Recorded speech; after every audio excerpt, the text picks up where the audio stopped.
So I'm going to talk just a little bit about public access to articles. I know this is about data, but just to give a little bit of background with articles, especially because the outreach for these things is obviously probably going to be happening in concert. You're going to have to talk about both at the same time. So as many of you probably know, the sort of origins of a lot of the new public access policies came out of the original NIH Public Access Policy. So a lot of the sort of baseline guidelines that we're seeing from everyone else are based on this. So the 12-month embargo, the idea of a PubMed Central type database, or some people are doing their own thing or creating new portals to PubMed Central. And of course, the origin for all of these new policies we're seeing came out of the OSTP memorandum back in 2013. Basically kind of following along what the NIH had done as far as making peer-reviewed publications accessible, digital data as well, looking again at the same 12-month embargo. Not all of them. There should be another continuation of that list on the right, but it looks like the formatting messed up a little bit. But it applies to a huge number of organizations, of funders, and it would be nice if everyone was doing the same thing, but as we'll see when Margaret talks about all the differing data policies, of course everyone is doing something a little bit different, which makes the outreach and education for this pretty difficult if you're in a room full of people who are from lots of different disciplines and are going to have very specific questions of what they need to do for their research. One more thing to kind of keep on your mind going forward is the FASTER Act, which is currently languishing in Congress somewhere. It was introduced, it gained a lot of momentum when it first, it was very bipartisan effort when it first came into Congress. I don't think there's been much movement on it in the last year or so, but this is something sort of coming down the pike to be aware of. The one thing about this is that it would codify the public access policies as far as articles. It does not mention data anywhere in there. So when we're talking about public access to articles in particular, we're talking about public access as opposed to what you would call true open access. Public being free of cost to read, but not necessarily free or available to use or reuse in any way you might like. Usually not the final version, it's usually some earlier, not publisher formatted version that's available online. Often embargoed for 12 months or sometimes a little shorter, a little longer, depending on the particular funder's policy. The journal generally owns the copyright and allows the researcher to make a version available online.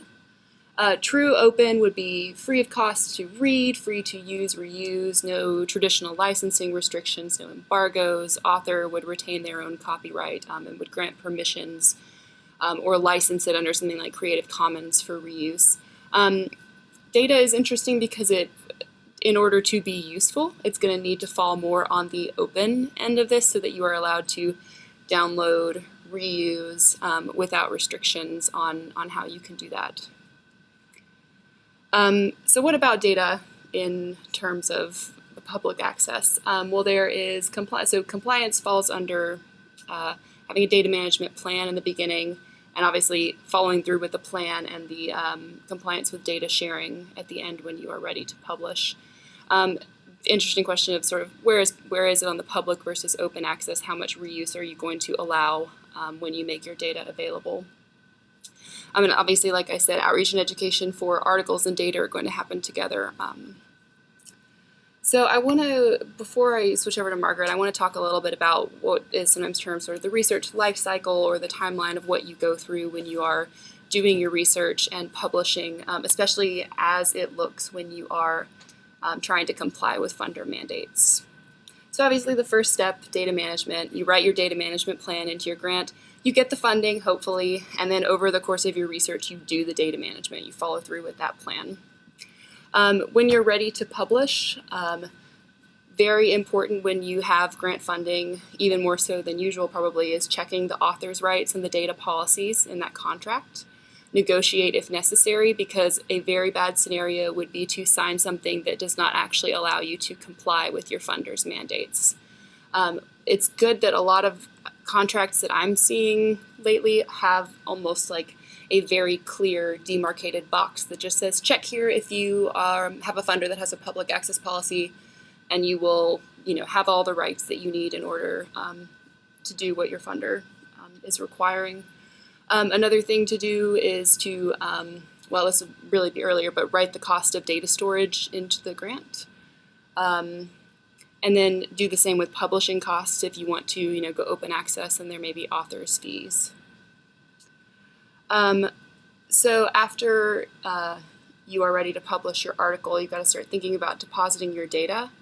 The when of this varies a lot based on funders. So all of those different funders have their own particular thing that they want you to do.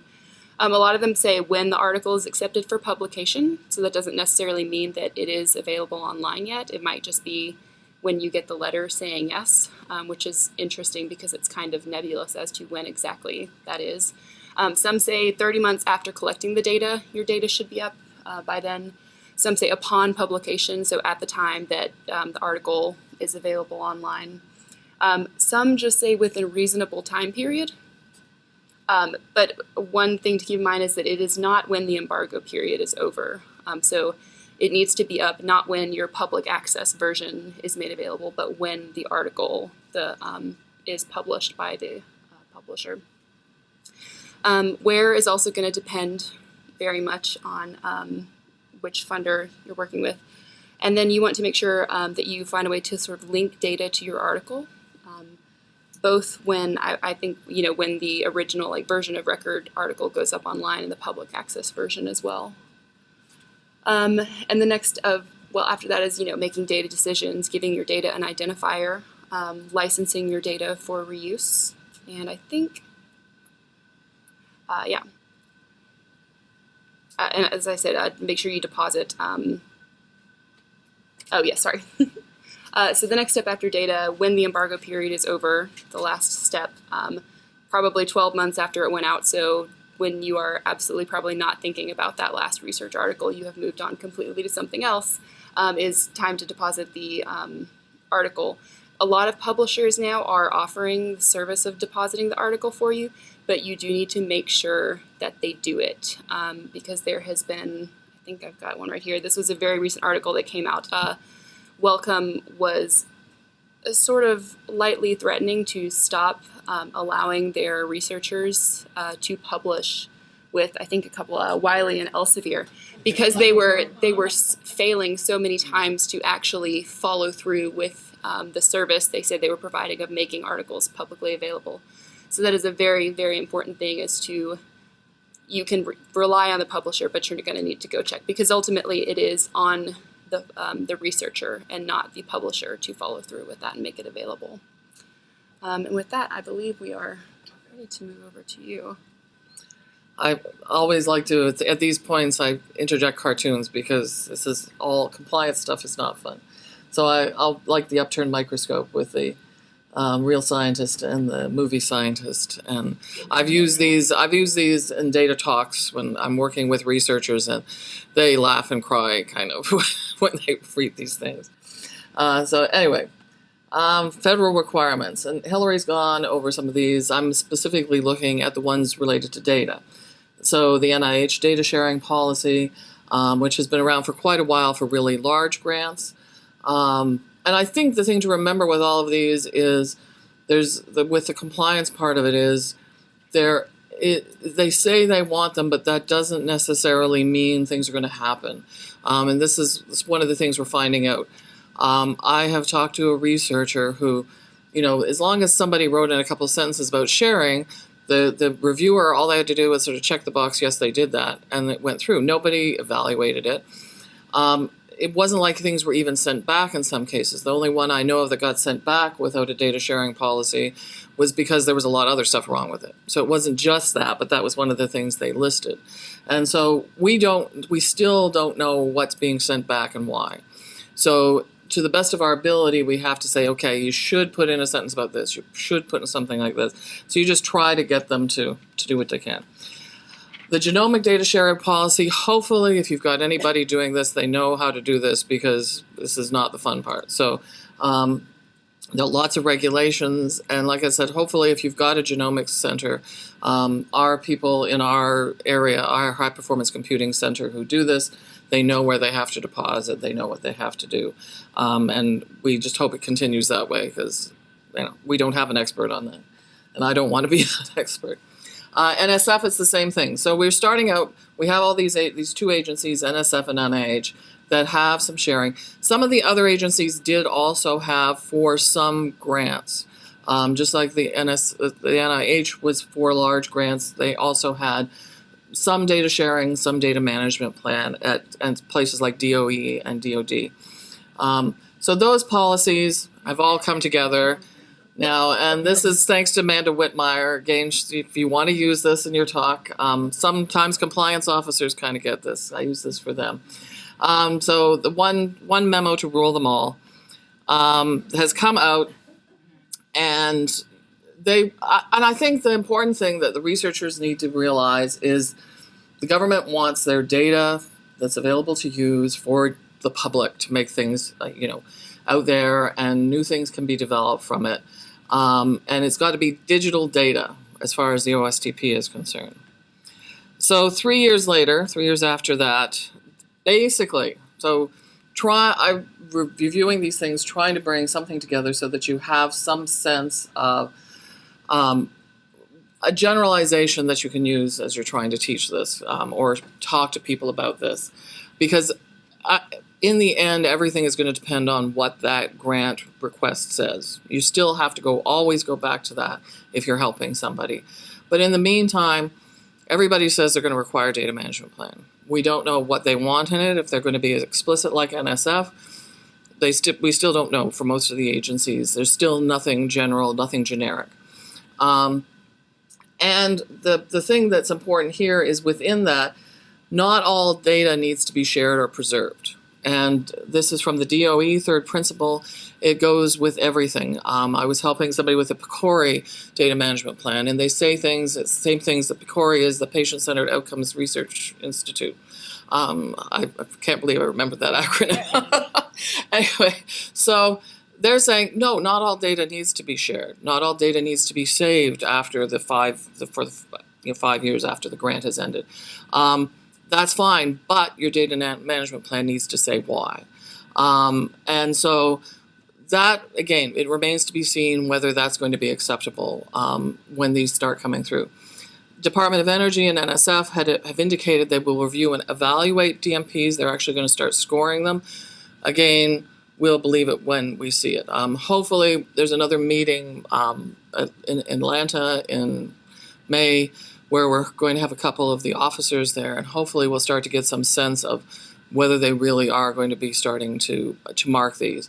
When you talk to reviewers, like the faculty we have who review for grants, the reviewers are not getting any directives saying you should start reviewing this. You check the box to say it's there, but they're not getting anything specific saying how they should do this. So we'll see how that and if that happens. Data sharing. So for OSTP, digitally formatted data arising from unclassified, publicly releasable research and programs. And it only occurs the data that supports, the digital data that supports the publication. There's totally decentralized approach to data storage. Some people, you can put it in a good repository, you can put it in your institutional, they may have their own. We don't know. We have no idea what's going to happen with that. They're also going to, the big thing is they want to somehow be able to make sure that you can always link to that data. So that's going to be the big thing. At some point is either DOIs or some sort of a handle, some sort of a persistent URL, something along those lines. And I don't know, if you ever get a chance to read this NASA FAQ that is linked here, I love this. We're not going to reveal your precious proprietary data. The whole FAQ is like that. It's somebody who's writing for researchers who are not happy about this. So it's kind of funny to read through something like that. So if it's something that can't be shared, just say why it can't be shared. If it can be shared, you're going to have to look into how you have to do it, is basically what it comes down. And you can see here also, almost forgot, inclusion of costs. Hillary mentioned that. they do allow you, even now you could be putting money in for open access and inclusion of costs for data. There's no reason why they can't, except that they would rather pay for a postdoc to do research and not pay for storage and not pay to have an open access publication. And that's really the problem, is that mindset that they don't want to have to pay for those services. So that's always going to be the problem with those kinds of things. So the next bunch of slides are some more specifics as we know it now. It's subject to change. It's going to be available in the archive in your digital commons. So you're going to be able to see all this. This, again, is just sort of my distillation of everything. So I'm not going to spend a lot of time going through these, because these are all the sort of really specific things about exactly where things are going. There's a link to what, as far as I know, as of when I did this a week ago, what is the most current plan that they've got out. NIH, yes, and I, unfortunately, Kevin Reed is not here. He's been talked a couple of times about the data catalog, but we're going to hear about, I think, one of the data catalog's kind of projects this afternoon. He works with the NIH. They are trying to create a data catalog, but it won't be a data storage. It'll just be a catalog of all the data that appears in PubMed articles. So they're trying to do something like that. There's things in place to look into something like that. Center for Disease Control is going to have some things. FDA, this is getting interesting. I'm going to be working with some clinical trial people. And when you've got drug companies and clinical trials going on with FDA money, you start to have to really read contracts. So somebody who likes doing that is going to have to look and figure out. And your university has people who deal with that, and the intellectual property people deal with those kinds of contracts. And just like author contracts, they really need to be careful who signs what and what they're giving away when they sign a contract with industry. That's a whole other talk, but it's something to sort of remind them of if that's a possibility. And ARC, even though they don't have enough money, they're joining in with all the fun. Yeah, so. And then again, this one as well. So DoD has they've got their public access search up and running just recently. So that's something, the Defense Technical Information Center, their repository. At one time they said it was going to be like a closed repository. I don't know. Again, we're trying to keep track of this. We have an OSTP RESP hashtag on Twitter, and those of us who are following this, whenever anything new comes out, we put it out under that hashtag so that we can find out information. DOE has something as well, and again, the statement: not all data needs to be shared or preserved, and so they have to look at the cost and benefits of that. And again, unclassified, unrestricted digital research data, and don't forget, there's things like our IT security person was telling me that they can't even email some of these results to a foreign country, or they could get put in jail. So hopefully the people who are doing this know what they're doing. You shouldn't be the one to have to tell them these things, but it's useful to know that they need to be careful with it if it happens to come up. So these are, and you can see the DOE, some of their stuff is going into data.gov, and that's a really great repository for reuse things if you want to have people looking for that. NSF is still going to have the 2-page data management plan. Data is going to have to be appropriate. They even mentioned metadata. Wow. And then funds available to prepare for data for sharing. So they actually, that data management, there's a possibility there for funding, but it's going to be the same problem. And so you can see here, this is one of the questions on their FAQ, and I thought I had a link on here, but I guess not. I'll see if I can correct that and send you a corrected one. But so it says here, the mandatory deposit of data on which an article is based may be required by the journal publisher. So that they're going to be, and it should be in the data management plan. So whatever people want to do should be in the data management plan. And NASA, same kind of thing, and it's only one of their offices that's giving out money, the Rose's office, I think it is. And they're going to have a data management plan. They need a link from the publication to the data, those kinds of. So everybody's very similar, and they're going to have a data catalog as well. Oh, there it is. So this is the fact, which I think is so funny. Okay, so the obligatory slide of my dog. No, we're not done yet. So what does this mean for you?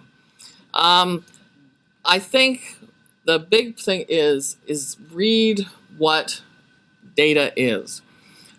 So in this case, this is from an NIH, the NIH plan. You can see down at the bottom, there's the link there on the page. This is what they are saying is data. So every agency, read what they mean by data. NIH requires more than just digital data sharing from their previous data management plan or previous data sharing plan. So you need to go in here and see, is there going to be software included, and is there in NSF, especially cell lines and mice that they've developed with glowing brains and things like that. Those are all things that they might have to share. OSTP is just that, digital data, but you need to check what else needs to be shared, what other products of research need to be shared for that particular agency. And then this comes from various places. There are some things that are covered by the policy, some things that are not covered by the policy. And again, each agency might say something slightly different. You know, NSF is starting to say, well, we're not going to just include peer-reviewed publications, we're going to include reports and things like that. So they're starting to expand what's going to have to be public access as far as writing goes. So you need to be aware of all those fun things. And as I said here, NIH and NSF still have these other sharing policies in place, and you need to be aware of all those things. So let's see how much time I've got. Okay, I think we're good. So this was just my really basic what you need to have. Make sure you think about when they write a data management plan to make sure it includes what the government wants. So that's really the main thing. They want to know who is responsible for the data, whoever that might be. They want to know what data is actually in there, what type of things will be there. And here's just a list of examples of what it might be. Oh, and then, of course, we have to stop, have a break. So, and yeah, saving work, having worked with a few scientists whose data is in like 3 different servers, yeah, this isn't going to happen. So, describe it. Standards, metadata. I try at least to get people to do a README file. So have a template for a README file that you can share with people. Try to encourage them to use forms, things like that, to do that. But the big thing is, and I'll get to it again later, describing or documenting the data in some way. And if you have to, this is a particular package in Dryad that has a little bit of everything. And so it's something you can show to them to show what might be available. So here is the metadata that goes with it. Here's the README file. And there are the spreadsheets. And so by showing them some of these examples in some place like Dryad or Figshare, they can give an idea. How will they share their data? How will they make it public access? That is one thing the government's going to want to know. So let them know what's going to be available with your data, where it is. Make sure you know what has to be shared for the NIH, for OSTP, for NSF, or any of the other agencies. Make sure what the grant asks for. And these are, again, some of the exclusions. They're not going to worry about preliminary things, drafts of paper, peer reviews, communications with colleagues. Don't forget, and I heard we had somebody from records management in here. As a state institution, this may not need to be shared, but I have to make sure that they save this all because our records management people and our university archivists will be very upset if I tell them they can just get rid of all this. So it doesn't mean they can get rid of it, it just means they don't have to share it. And trying to find them a place to share it. There are repositories. If you don't have an institutional repository of your own, finding a subject repository is generally considered sort of the best practice because it's going to be more discoverable if you put it in a subject repository. That may not be an option, and every institution is going to have their own. So when I started out, we had nothing.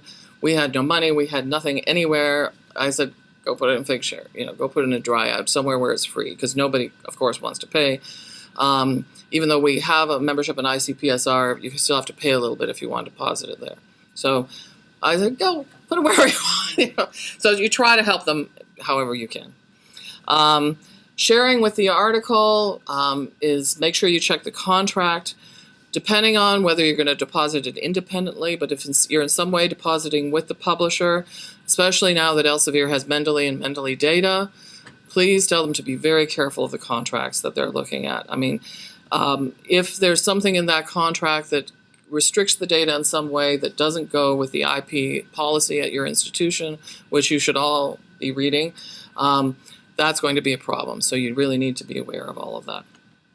And sensitive data access, they're still going to request public access to clinical trials. Sometimes it's really easy to pull out, it's already anonymized or de-identified, but that's not an excuse for not sharing. You can't just say it's too sensitive. You have to, if it is a cohort of 30 and there is a really good chance of re-identification, then yes, that is a reason. But if you've got a clinical trial of 500 people, you're probably not going to be able to get away with that kind of an excuse. So you're going to have to figure out how to do it. And IRB approval forms, I've noticed I've actually been asked for help writing what the patient sees about how long it's going to be saved and things like that. So there's all sorts of steps in this that you might need to. And JAMA just had an article about using open access platforms for clinical trial data. So it is coming. They're going to have to get used to it. They're going to have to get over it. And this is the IOM report on the same thing. So if you have to deal with that kind of medical data, there are things out there that you can do. Reuse is something they may not be thinking about. They're just thinking about sharing it. But if you can get them to look at licenses and figure out how to do licenses, then you're going to be able to have a little more control. And the pictures got moved around. Again, I think it's that whole Mac PC thing we're having happen here. But the Creative Commons license, or using the license chooser, the Open Data Commons, and these are based on the Pantone principles, which you probably have heard about. So try to encourage them to license their data. And then, of course, try to get them to cite the data and make sure other people are citing it properly, make sure they're citing other people's data properly. And the final thing that they're going to want to know about is preservation. How long and where? Almost always it's a minimum of 5 years after the end of the grant, but make sure that you look at what your state requires and make sure that if it's long-term value, is there somewhere where it can be kept indefinitely?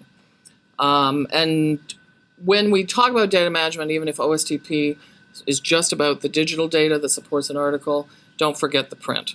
And I'm encouraging people to scan lab notebooks and things like that rather than photocopy, because photocopy can be lost. Just scan them in and they've got it. So those are the kind of things, again, print originals with clinical trials especially, there's often patient surveys and they have to be secured the same way the digital data does, in a locked room, in a locked cabinet kind of thing.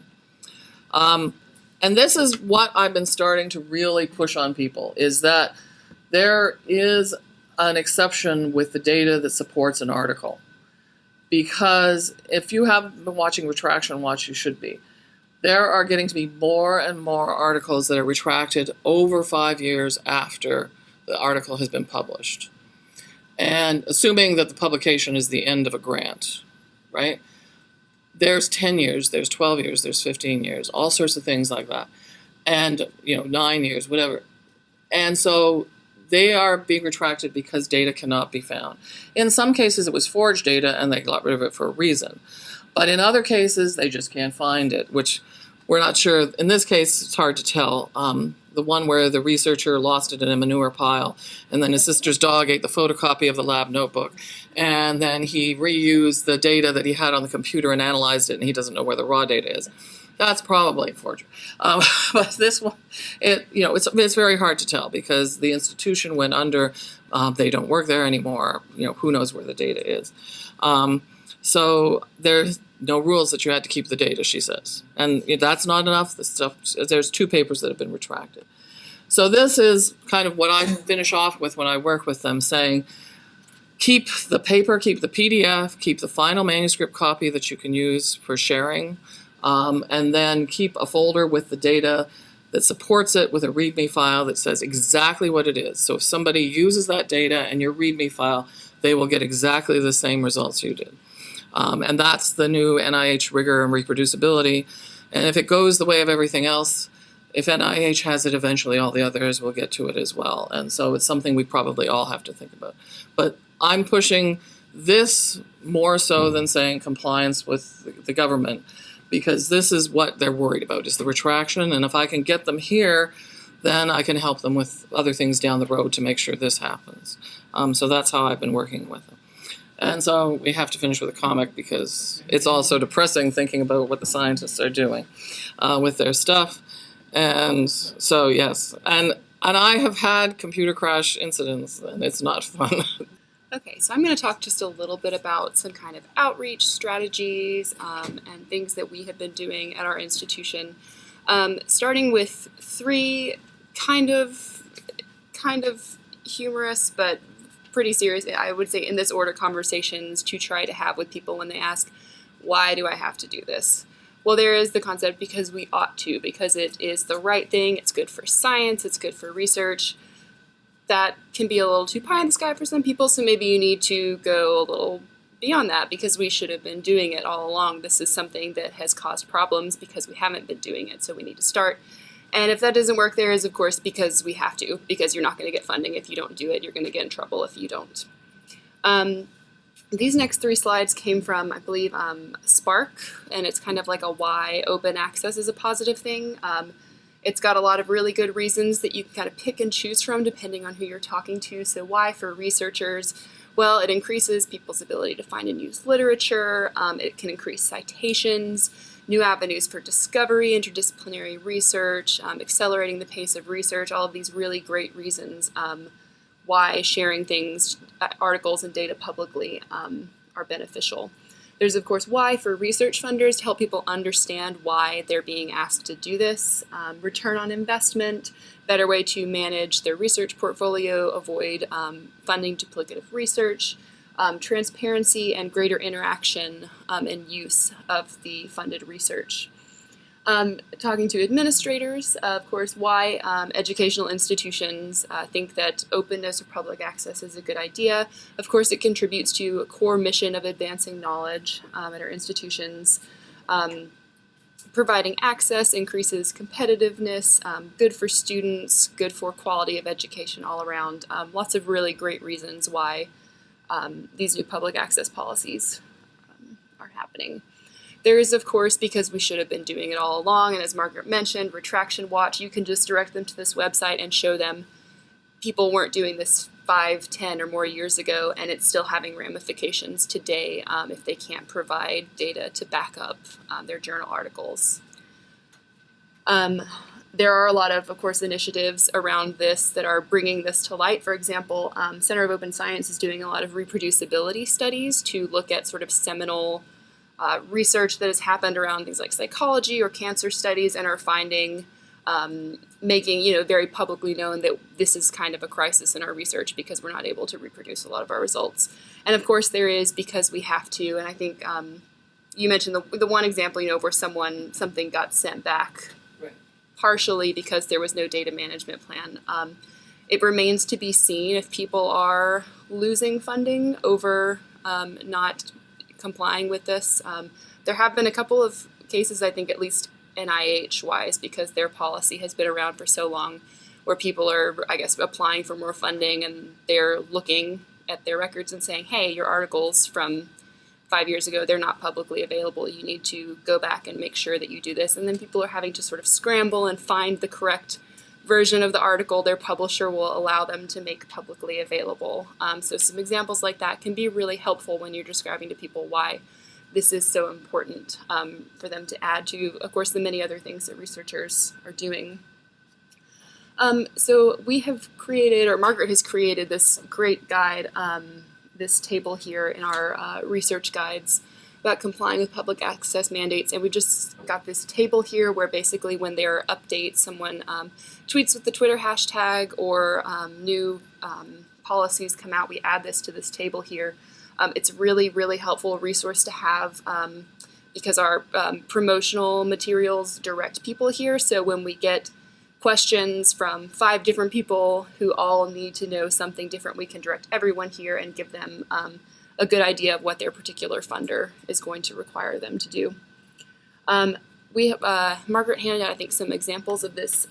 This is the public access RAC card we have. So our PR librarian is fantastic, and we have this approach where we have lots of these cards for all of our liaison librarians, all of our outreach programs. I have one for scholarly communication. Margaret has one for data services. So we made one here, and it's just kind of funneling the information down to the stuff that is common to everyone on the front, and gives everyone kind of a broader list to understand whether or not they're going to fall under this. Margaret mentioned the hashtag, but there is also this really great resource that several librarians put together.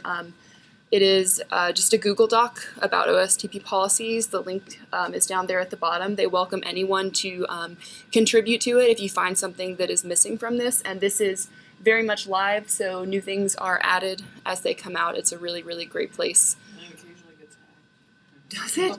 Oh, no. Hacked it the other day, but Sherry was able to fix it back up. Oh, wow. Maybe like a little bit more information than researchers or faculty might need to see, but a really great resource for y'all to go to kind of find this information as it's coming out.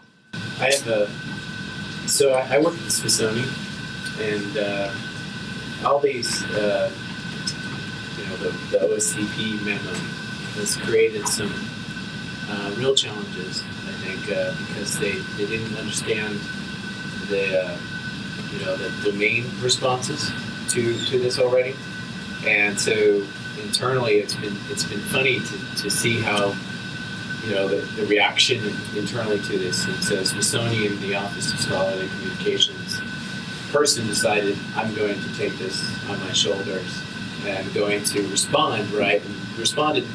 There's a public access plan that's available, which is many pages, like 100 pages, but then they created a quick a short pamphlet, which was 30 pages for our researchers. And so their focus was mostly on papers at first, right? And they decided that the Office of Scholarly Communications, one person, was going to filter all this information, the papers and the data and everything, and have it put into our own Smithsonian repository, right?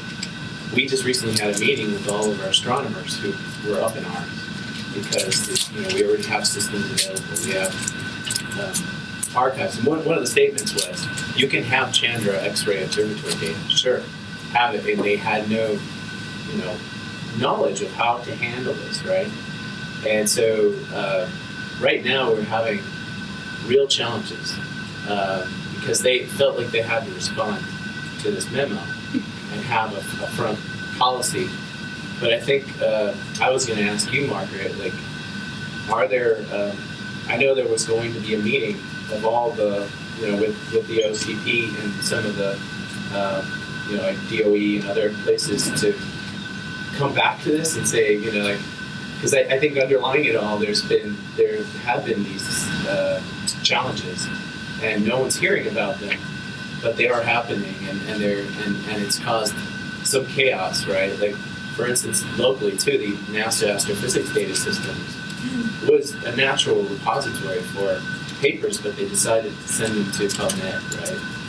PubMed Central. Yeah, PubMed Central, yeah. So they decided to send, so like everything's out of balance.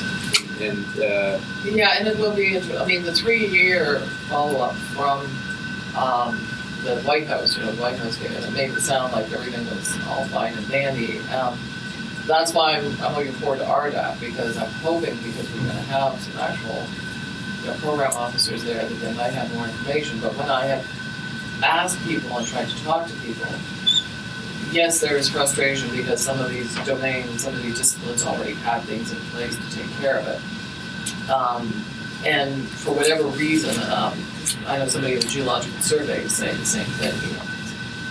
The problem, they already were doing stuff. They already had public access to a lot of this stuff. And, you shouldn't try to do that again. So I think it's going to have to end up being, this applies when the data isn't already public kind of thing.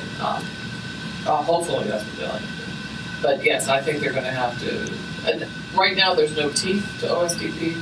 They're putting it into the grants that you have to do this, but so far there's no repercussions. except maybe getting 1 cent back saying we don't have it. But again, we haven't even heard that. So I don't know how it's going to fall. I mean, that's going to be the big thing in the future. The NIH people I'm working with now are much more concerned about the new rigor and transparency requirements. They're not, the next set of things that comes along, then they'll get worried about it, but they're only worried about one thing at a time, the researchers themselves. To me, it's like, it makes sense. You've got a repository, why are you reinventing the wheel? But this is government. Yeah, even locally, right? Institutional repositories. Yeah. Trying to force their way into that ecosystem. Yeah, and I think that we have to be really careful. Anybody running an institutional repository about what are you asking for? If you say you want this data, what do you know what you're getting? That's going to be a question we really have. I think that institutional repository should be a last resort kind of thing. Personally, I think the subject repository is going to be a much better place. But, my Office of Research, because we're in the middle of things right now, they may decide that they want to have all the data in one place so that the university can say, see, here's our data. So does that mean we're going to have to put it in 2 places? The researchers are going to do that. It remains to be seen how all this is going to fall out, I think. I have no answer, sorry. Well, I think there's a practical thing. We were just talking about how if you're at an institution, you don't have an institutional repository. That's not such a bad thing. Actually, the thing that I've been mentioning to people is based on what I learned at the European Southern Observatory, which is they already went through this process where they tried to get processed data from people, and it was just a hell on earth trying to get this, and they just reverted back to just the archive. But they had this boilerplate statement saying, as long as you do this and we can track it, then we can at least respond to those kind of, when someone comes in, the bean counters come in, you can say, that they're following this boilerplate statement, we track it, we can, they put it into a data site repository. Right. And I think that's what it seems to be when you actually read through, which seems to be most of what they're saying with the data. No one of these agencies wants to hold the data. They recognize that that's going to be a problem. So like the NIH, they just want a catalog that links from the data or from a metadata record to the data. They don't want the data. So then you can look at data wherever you want. Sorry, we're gonna have to So when you end this, and you need to hear switch. about what the officers from Citizen. I'll write a blog post for the forum. Yeah, thank you. Well, thanks to our speakers.